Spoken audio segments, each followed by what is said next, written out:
High বন্ধুরা, দেশ থেকে যারা দেখছো বা দেশের বাইরে থেকে যারা দেখছো তাদের সকলকে রং বেরং 24 চ্যানেলে স্বাগত জানাচ্ছি। এটা খুব সকালবেলায় আমি দেখো এখানে বসিয়ে দিয়েছি মুসুরি কলাই সেদ্ধ ছোট আলু দিয়ে। এই কলাই সেদ্ধটাতে কিছুই দিতে হয় না, অল্প একটু হলুদ, একটু নুন আর একটু তেল, যাতে কুকারে সিটিতে যেন না জলটা না পড়ে যায়। সিটি মারলেই কেমন একটা জল পড়ে যায় না, ওই জন্য একটু তেল দিয়েছি। আর এদের বসিয়ে দিয়েছি, এটা আমি 4টে সিটি মারবো। এটা খেতে খুব ভালো লাগে। আর এখানে দেখো আমি একটা হাতার মধ্যে একটু জিরে, লঙ্কা আর তেল এটাতে ভেজে রেখে দিয়েছি, এটা কলাই সেদ্ধতে মেশাবো। এখনও কিন্তু আমাদের চা খাওয়া হয়নি। এই যে চা বসিয়ে দিয়েছি, কলাই সেদ্ধটা ওদিকে হোক, চাও এদিকে হোক। এই দেখো যে কলাইগুলো বলেছিলাম, এই দেখো এগুলো হচ্ছে গোটা মুসুরি। এগুলো খেতে খুব ভালো লাগে, দারুণ লাগে। এই যে হয়ে গেছে, দেখো তোমাদের সঙ্গে একটু শেয়ার করে দিই। এটা আমি তেল আর লঙ্কা জিরে যেটা ভাজা ছিল সেটাকেও মিশিয়ে দিয়েছি। এটা আরেকটু ফুটবে, দিয়ে জলটা আরেকটু টানবে, দিয়ে কলাই সেদ্ধটা নামিয়ে দেব। খুব ভালো লাগে খেতে, তোমরাও করে দেখো। আর এর সঙ্গে অল্প করে ছোট আলুও দিয়েছি। আর আমি চা এবারে খেয়ে নিলাম। 1 গ্লাস জল প্রথমে খায়, তোমরা জানো। আর চা খায়, সকালবেলাতে চা খায়।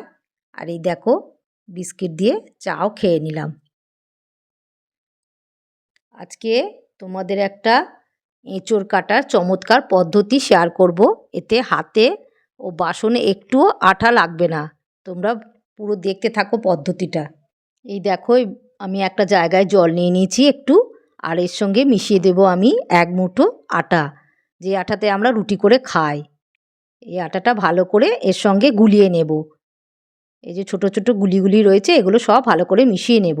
এই বাসনে আটা লাগার ভয়ে অনেকে এঁচোড় খেতে তোমরা চাও না, এই পদ্ধতিটা শিখে নাও। এই দেখো এঁচোড়টা কাটাটা তোমাদের সঙ্গে শেয়ার করব না, কিন্তু এঁচোড়টা কীভাবে প্রথমে স্টার্ট করতে হয় সেটা তোমাদের সঙ্গে শেয়ার করে দেব।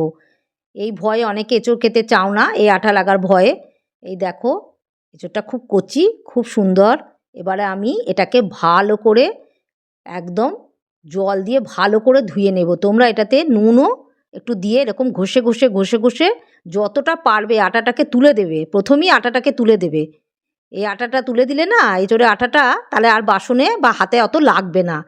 এটা ধোয়ার পর আমি হাতেতে তেল বুলিয়ে নিয়ে এই এঁচোড়টা কেটে নেব। এই যে এঁচোড় আমার সম্পূর্ণ হয়ে গেছে কাটা, হাতে তেল বুলিয়ে নিয়েছি, দিয়ে এঁচোড়গুলো কেটে নিয়েছি। এঁচোড়গুলো কিন্তু একটু দেখো কালো হয়নি। এই আটার জলটা থেকে তুলে নিয়ে এঁচোড়গুলো আবার ভালো করে ধুয়ে নেবে ভালো জল দিয়ে। এখানে দেখো আলুও আমি কেটে নিয়েছি। এবারে চলো রান্না বসাই।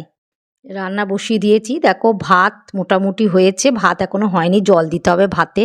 আর এইদিকে দেখো এঁচোড় আর আলু আমি বসিয়ে দিয়েছি। এতক্ষণে আমি একটু হলুদ এঁচোড়েতে আর একটু নুন দিলাম।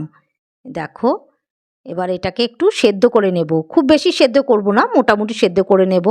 এঁচোড়টা দেখে কি মনে হচ্ছে, দেখো একটু কালো হয়নি, আর কোথাও একটু আটা টাটা কিচ্ছু লাগেনি, না হাতে লেগেছে না বাসনে লেগেছে।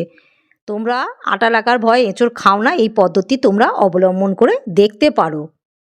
রান্নাটাও একটু শেয়ার করে দিই। রান্না হয়ে গেছে। এখানে আমি লাউ শাক ভাজা করেছি। এটা একটু কালো জিরে আর কাঁচা লঙ্কা ফোড়ন দিয়ে লাউ শাক ভাজা করেছি। এই যে ভাত হয়ে গেছে, ভাতটাও শেয়ার করে দিলাম। আর এখানে দেখো সকলের ফেভারিট ডিম আর বেগুন ভাজা, দারুণ লাগে এটা। আর এইখানে দেখো এঁচোড় আর আলুর একটু ঝোল ঝোল করে তরকারি, লাল লাল ঝাল ঝাল। কেমন লাগছে জানাবে অতি অবশ্যই। পদ্ধতিটা তোমাদের যদি একটুও ভালো লেগে থাকে তাহলে তোমরা এই ব্লগটা পুরো দেখো, আর লাইক করো, শেয়ার করো, সাবস্ক্রাইব করো। তোমরা ভালো থেকো, সুস্থ থেকো, সাবধানে থেকো। আবার অন্য ব্লগে দেখা হচ্ছে। Love you all, bye by.